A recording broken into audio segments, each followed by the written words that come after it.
Thank you. I would like to thank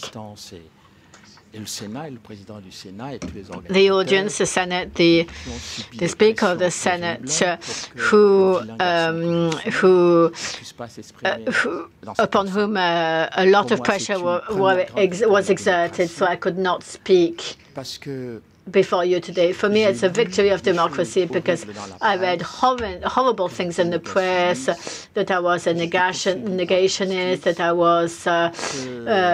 was sued before the courts, that I had said things that I wasn't aware of, and that at the end of the day, I was involved myself in the genocide in Rwanda. So, what can I say? Faced with such invective, hand-to-hand fighting. I'm a researcher, I'm a scientist, I'm not used to that. I just publish books, and I published 4 books on Rwanda. I led a symposium on the attempt on the attacks with experts. I wrote two books about the Congo, and none of those books was accused of negationism. It's quite strange because I write books. The books are there, the books remain, but the person, the writer, the author of the books is attacked. Second observation, my last book on the turquoise operation, which has created polemics recently, and I was thrown out of a BBC interview. But the French legislation gives you 3 months when you've slandered people.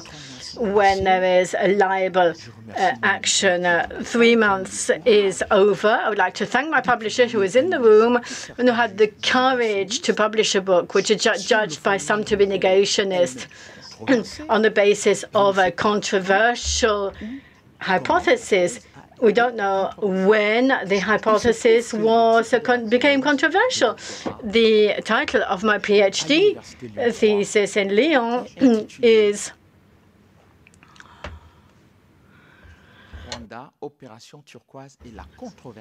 Rwanda, the turquoise operation, and the major controversy. And I took the expression major controversy to try to disqualify my work and to insult me. And over and above that, I read this morning that Mr. Onana published his thesis in an extreme right-wing university. So I could well become a Negro hater. So I would like to recall to you that and remind everybody that I am not a negationist. I have no interest in being so. I have no political, financial, family interest in Rwanda. So why should I be a negationist? Now, if my right-hand neighbor, a minister from Rwanda, who is Hutu and Tutsi, is considered to be a negationist, I am somewhat consoled. And I'd add to that my first book on Rwanda, I wrote it with Diu Mushudaidi, who is a Tutsi survivor of the 1994 genocide, who has been condemned to a life sentence in Rwanda because Mushaidi asked for truth and justice for all Rwandans over and above their ethnicity. I launched an appeal. That's one of the first times I've done so in my whole life, to support my friend Deo Mushaidi, and there was total silence. And there nobody tells me I'm a negationist.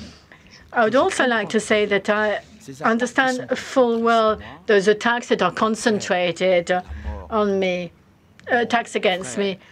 after the death of my spiritual father, Pierre Péan, because I said that I would pick up the cudgels, and now they say, well, he has to be shot down.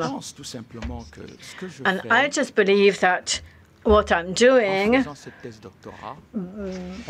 the PhD thesis, because I noted that in European universities, and notably in French universities, 99% of 99 theses are pro-RPF.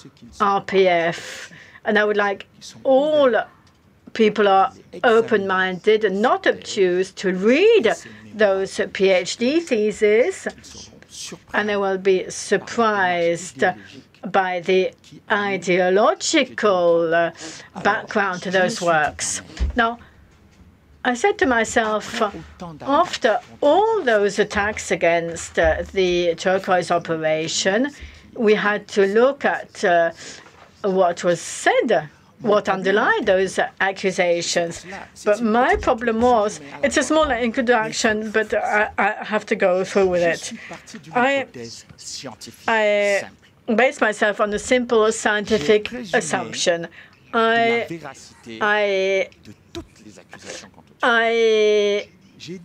supposed, or my hypothesis was, that all the accusations against the turquoise operation were true, because for 25 years, university lecturers, politicians, human rights advocates say the same thing. So it must mean that there's evidence, and that obviously France has a lot to hide.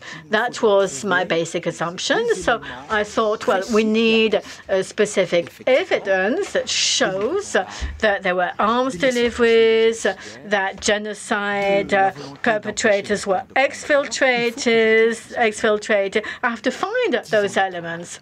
10 years of work, nothing whatsoever. So what am I to do? Say that, well, if I had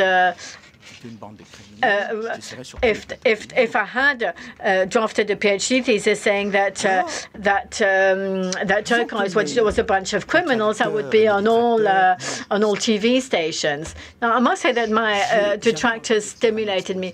I wanted to make a presentation, a dry university type presentation, but I thought there's no point, because I've been identified, and I want to pay tribute to those who still have some Cartesian logic to follow my sources of information. Now, they might well still be negationists, I don't know. Now, the first source of information which I'm interested in, because it also became negationist, is Congresswoman Cynthia McKinney, who was a member of the U.S. Congress, member of the Foreign Affairs and Defense Committee in the U.S., and the special envoy of President Bill Clinton in the Great Lakes region. Now, why do I take that source? Well, because the role of the U.S., as was said before, was totally ignored by everybody. We had to wait until 2017 for dear Helen Epstein, here present, to publish the first article in The Guardian on the secret role of the U.S., America's secret role in the Rwandan genocide. That was the title of the article. And it was the first time since 1994 that we heard the secret role of the U.S. mentioned. And Helen publishes the article 17 years after the U.S. archives were opened up. Now, Where are the researchers? I'm not throwing stones at my friends and researchers because I have been the object of major attacks, and if I was a lecturer in political science in a major university, I would know I'd be thrown out on my ear 48 hours afterwards. So I share that pain, and I think that we have to give value to scientific research and put it forward. Now, Cynthia McKinney, so in chronological order, Cynthia McKinney, member of the U.S. Congress, starts in 1997 to look into what is said about the massacres in Congo. So she puts in a request for information, notably to the CIA, who refers her to French newspapers. So she still continues asking questions, but she is very, very close to the Rwandan regime because Cynthia McKinney, before she became negationist, all the present Rwandan leaders were at her feet in Washington. So she writes a letter to President Kagame on the 1st of April. So it's not a joke on my part. It was on the 1st of April. She wanted to invite President Kagame to talk about the role of what happened in Rwanda in 1994 during the genocide, and especially the question of the security in the Great Lakes region. Obviously, President Kagame never set foot at that hearing, which was planned for May. Then she also calls the ex-special representative of the UN Secretary-General, Mr. Shahriar Khan, a Pakistani, who says, well, I would like to come to the Congress hearing in May, but I need my government's agreement and also the agreement of the UN because I still have a contract with the UN. On the 28th of April, Cynthia McKinney sends a letter to Ragi Omar, whom a lot of Rwandans know because she was an RPF militant. She was the propaganda voice for the RPF, and she flooded all the Anglo-Saxon media saying the Hutu were the lowest of the low and they needed to be banished. Obviously, she was invited before Congress to bear witness to the genocide. On the 28th of April, she answers Cynthia McKinney that she cannot attend because she has a family business to attend. Cynthia McKinney does still continue in her relations with a new RPF regime. She's contacted in June by a Canadian TV channel, the Canadian Broadcasting Company, CBC, who wants to question her about the Rwandan genocide. So she sends a message to the Rwandan authorities, i.e. the Rwandan ambassador to Washington and Canada, who says, I want to seize this opportunity to talk to the Canadian and US publics about Rwandan genocide perpetrators who live freely amongst you. So the ambassador of Rwanda and Canada sends her a list of 18 names of Rwandans who live in Canada. And according to their own list, there are genocide suspects living in Canada with their phone numbers. And amongst those people, you have the name of Léon Brissera, who was extradited to Rwanda after having been acquitted by Canadian courts because they felt that the accusations were that there was not enough evidence. But Cynthia McKinney continues to be interested in Congo because she doesn't really understand what is happening in that area. So she writes to the Rwandan president, who says, well, listen, I really appreciate your interest in Congo, but you must know that Laurent Désiré Kabila wants to replay the match. He wants to replay the game of genocide with his racist radio programs on TV channels, etc. Laurent Désiré Kabila probably signed an agreement with the UNITA. UNITA is losing ground. They're creating trouble in the Congo. But it is a real pity that the previous allies who took part in freeing the country, that is the Rwandans and the Congolese government, are fighting one another. That's the 31st of October, sorry, the 31st of August 1998. That is a letter signed by Pastor Bizimungu. And then the 14th of January, well, during the whole period, a certain Patrick de Saint-Exupéry in the Figaro newspaper is very virulent against the Operation Turquoise. Ambassador Wilson was the one who queried the fact that Niger was delivering weapons to the enemies of the U.S., and his wife had been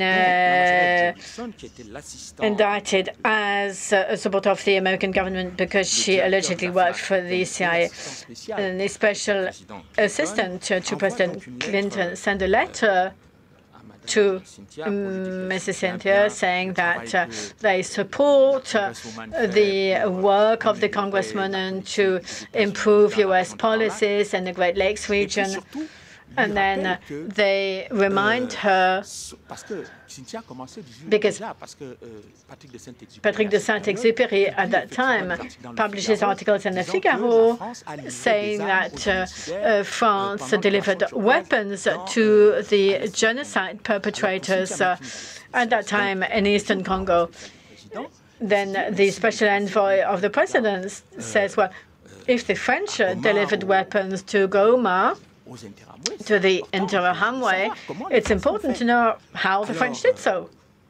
So Joe Wilson says, yes, indeed, it is in your interest to check that information, whereas they can deliver the information themselves. So Cynthia realizes at some stage the way things are panning out, and things are becoming more and more suspicious. So she decides to go to Africa with President Clinton, who is carrying out his first official visit in the region. There's a troubling element which becomes interesting for Cynthia later on. President Clinton doesn't stop over in Rwanda. So she asked the president's advisors to ask why he doesn't stop over in Rwanda. Said, well, it hasn't been planned. So she sends a letter to the president saying, well, Mr. President, it's not very elegant from a diplomatic point of view. For your first trip to Africa, it's a bit peculiar not to stop in Rwanda. So on the 2nd of February, President Clinton says, thank you for your letter expressing our interest.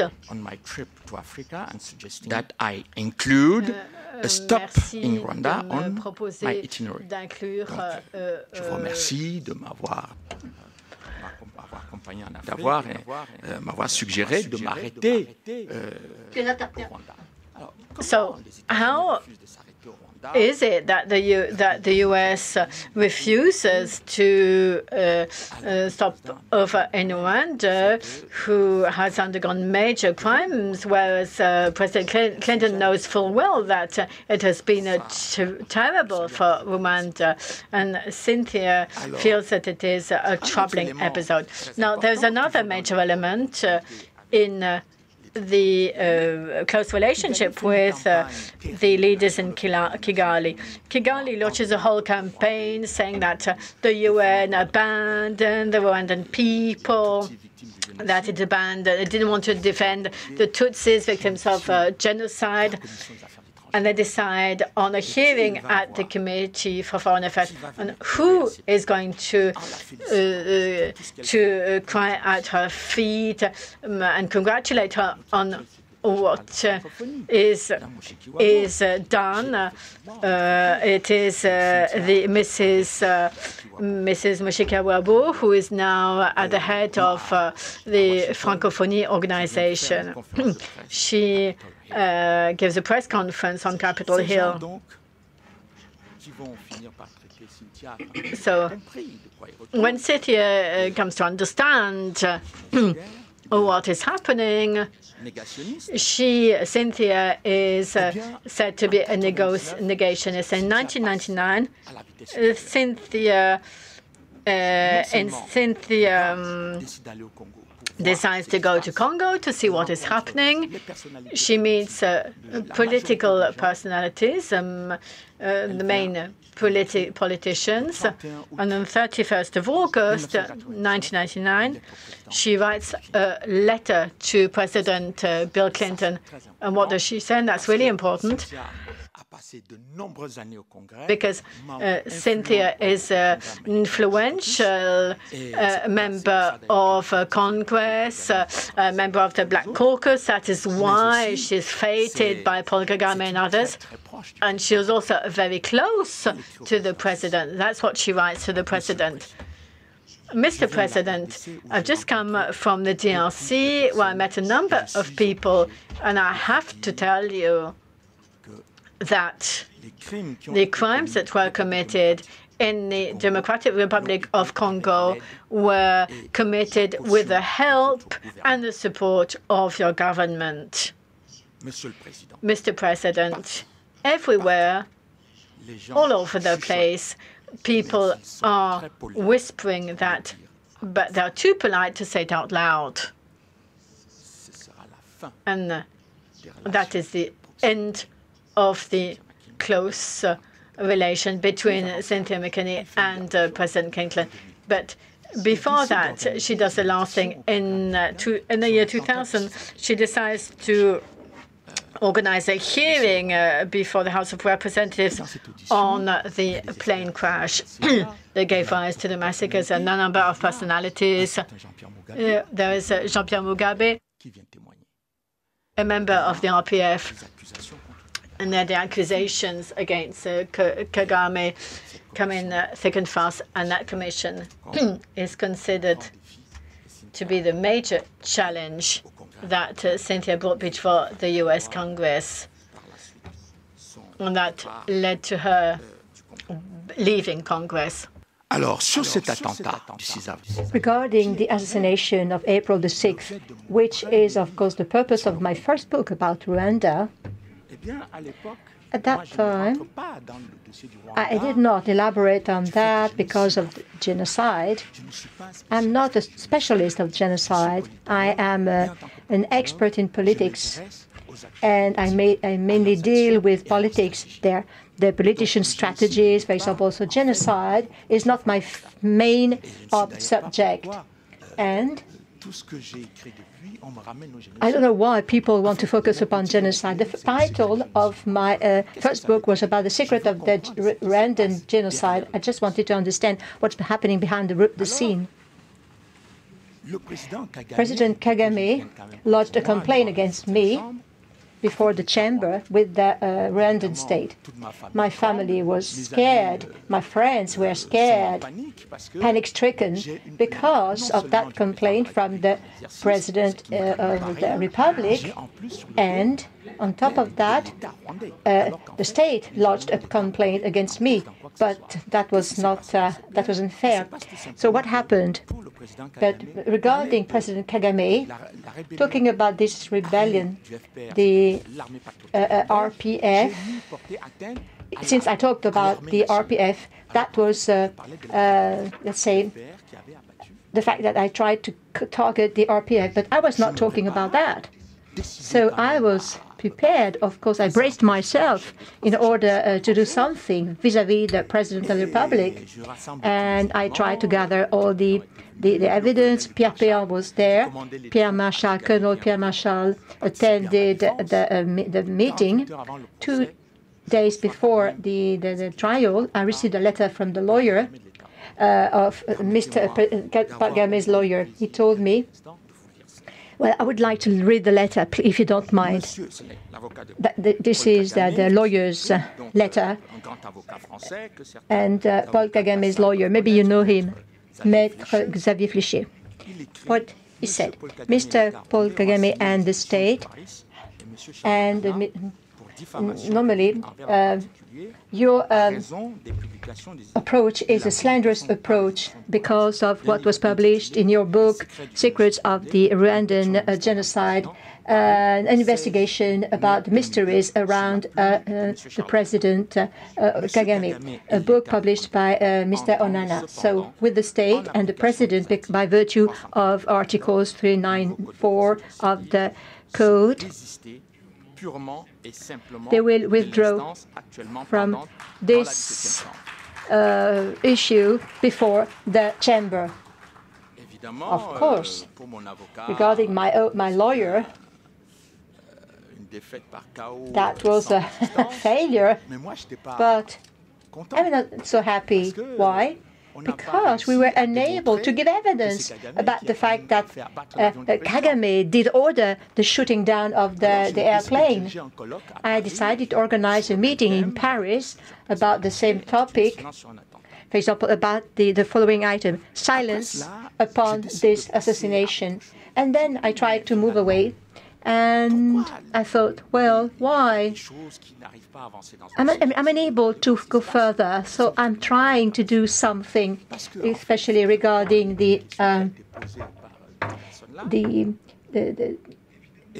International Court, regarding what two people said just before, previously. The resolution of the Security Council for the creation of the ICJ, they said that all the crimes committed in Rwanda should be investigated between January and December 1994, in Rwanda and neighboring countries. But the ICTR just focused upon what happened in Rwanda, not in neighboring countries. That is the fact. So, as a consequence, I tried to do the investigation, to investigate. I met with Carla Ponte. I tried to meet with her, and she said, no way. Okay. So then I was invited with a record player, and I thought, well, it's a tricky job. I don't know whether she will accept. And she said, Mr. Onana, I did read your book about the secrets of the Rwandan genocide. It's very good, very interesting, she said. And she was a little bit malicious anyway. But what shall we do now? Do you have a record player? Yes, don't worry. A recorder? Okay. I said, don't worry. You can switch on the equipment. And our voice will be recorded. I was with her spokeswoman, Mrs. Hartman, and her assistant, and she said, "Don't worry, take down notes of whatever I'm going to say." Okay, I said, "Madam, what's happening regarding this specific affair? Because, as far as I can see as an observer, it's just a question of Hutus being sued in front of the tribunal. What about the RPF rebels? Don't you think they committed crimes?" No, Mr. Onana, she said. I did make investigations, did investigate in this specific area. And we discovered, for example, 13 locations, mass graves, and we have evidence about that, that the crimes were committed by the RPF members. I met with Paul Kagame in Rwanda, she said, because the prosecutor, I as the prosecutor, of course I intended to do something against the RPF members. Paul Kagame said, "Did you come here?" This is what she said. This is what she told me. Paul Kagame said, "Didn't you come here to sue RPF members?" No, your objective is to sue Hutus who committed suicide. This is what he said. Carla Pontes told me. But this is not, I'm not going to investigate upon ethnicity. I just would like to apply the United Nations resolution. That's it. And no, otherwise, this is not acceptable. And okay, but and then she gave me another piece of information, the Garcenis report. The Garcenis report. She said, she told me, she asked, she wanted to meet with Robert Garcenis, and they told her, she was told, "Oh, we don't know where he is." Okay, because he did investigate upon the RPF that was, of course, responsible for genocide. And she said, okay, she was able to find out Mr. Garcenis, and she asked him, "Would you like to testify in front of the tribunal?" And he said, "Of course, yes, but then I have to ask permission to the United Nations." Okay, because of a binding contract. I wrote a letter to Kofi Annan, she said, and Kofi Annan said, "No way, no way, Mr. Garcenis will never ever testify in front of the court. Before the court. This is the termination of the affair against RPF. So I decided to move on, to undertake another step, because that was the situation was in trouble, and that didn't fit with my Cartesian logic, if you will. So I decided to get to the university to provide a scientific work upon the operations conducted by the Turquoise operations. I published a book called France and the Random Terror. Everybody was silent. I was not able to be interviewed on TV or radio, etc. This is a French issue. It might be interesting for me, for example, to have a discussion with people involved in this affair, for example, regarding mass killings, massacres, etc., committed by France in Rwanda, delivery of weapons, and the fact that France supported the Hutus, etc. That would be interesting, as I said. And they said, "No way, no way, no, Charles, it's impossible." This is what I was told. No, it's too complicated, sensitive.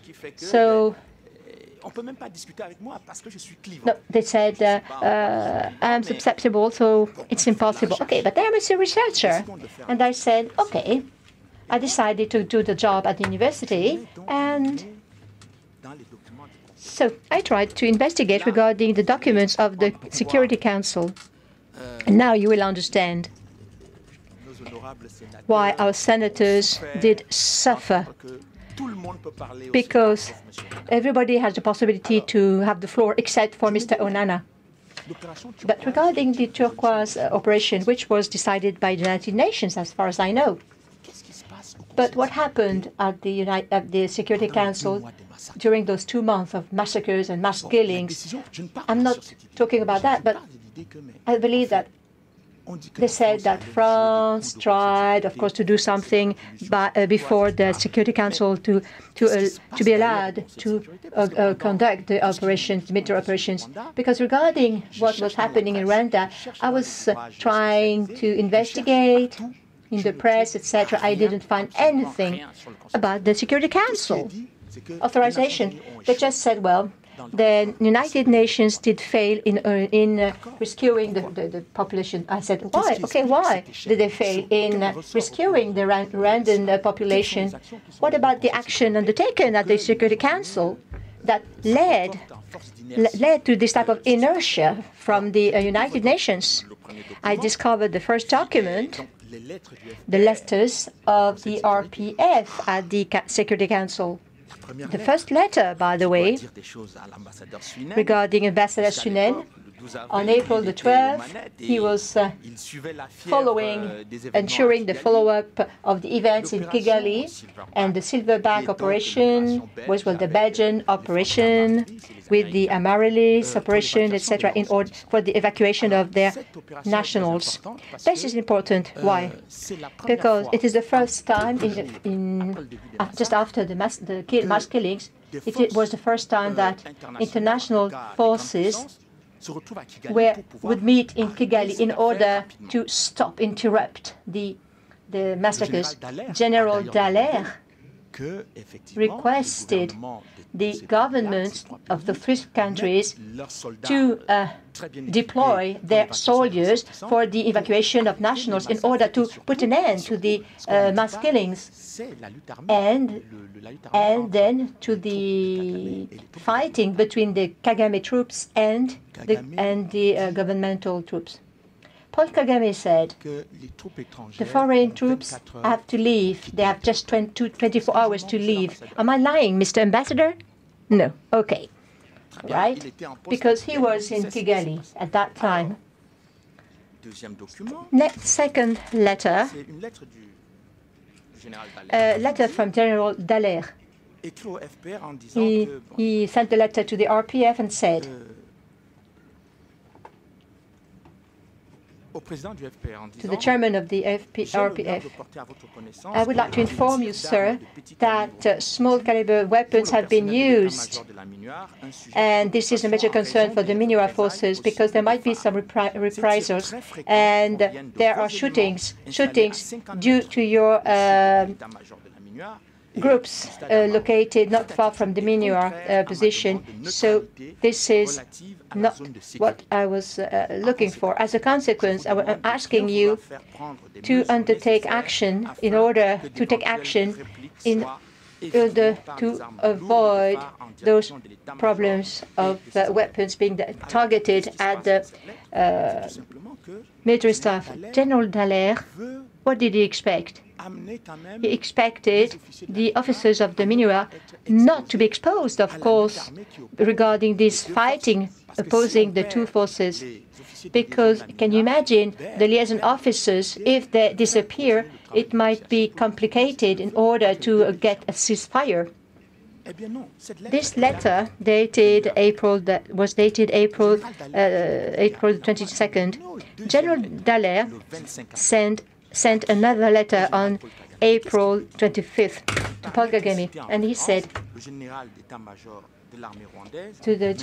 I was informed by the Chief of Staff of Rwanda about what's happening, especially regarding the firing performed by the RPF. I was able to get an agreement in order to avoid firing, etc., shooting, etc., because of the presence of the liaison officers. The presence of the liaison officers is absolutely necessary, especially for those who are located at the hotel, Mille Collines, etc. The RPF didn't want to give up this fighting. That was the consequence.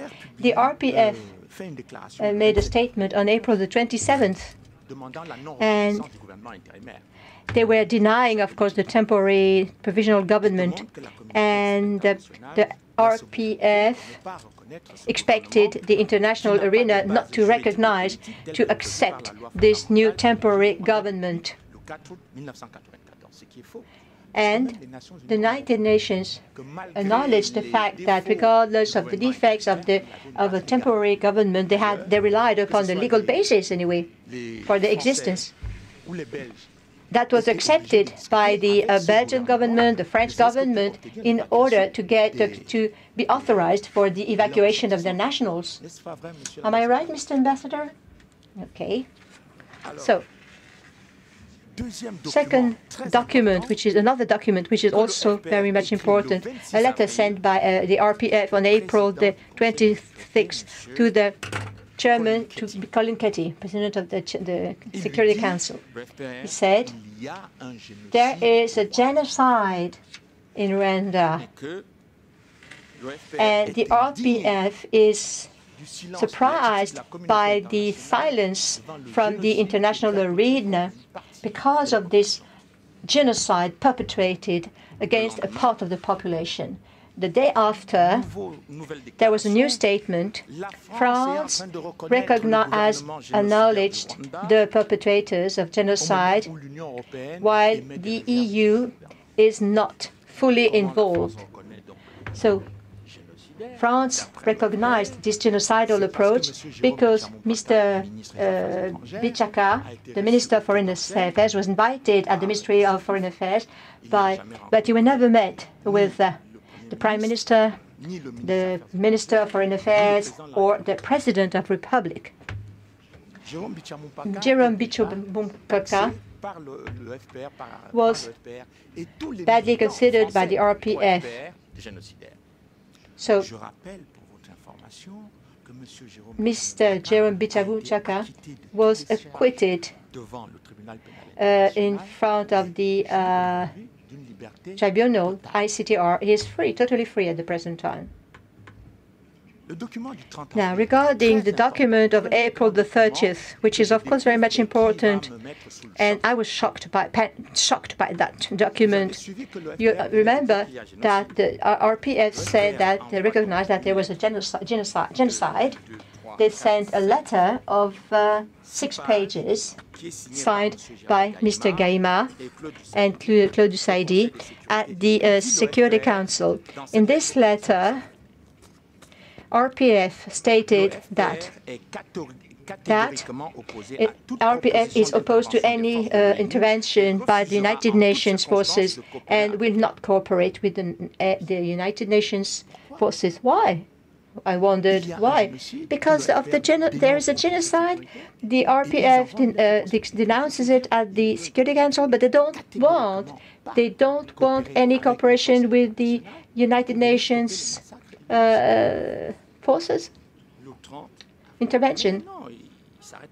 They went on. The RPF went on May the 3rd. On May the 3rd, another letter was sent to Boutros Ghali. The RPF stated the RPF reiterates its opposition to any deployment in Rwanda to maintain order, because any proposal for any intervention is inadequate, not appropriate, inappropriate. But what is the rationale behind this? In May, April, the mass killings against Tutsi were, of course, important. They were denounced by the RPF, and then they denied the intervention of the international community. Charles, I will ask you to conclude. Okay, this is almost the end of my presentation. Charles Onana said, there's another document which is important. The government that committed genocide, the ambassador at the United Nations said,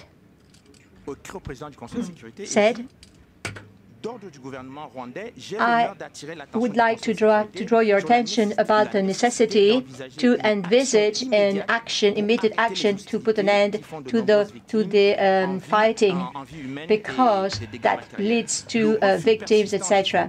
So the denial of the RPF means that the RPF is in favor of no assistance.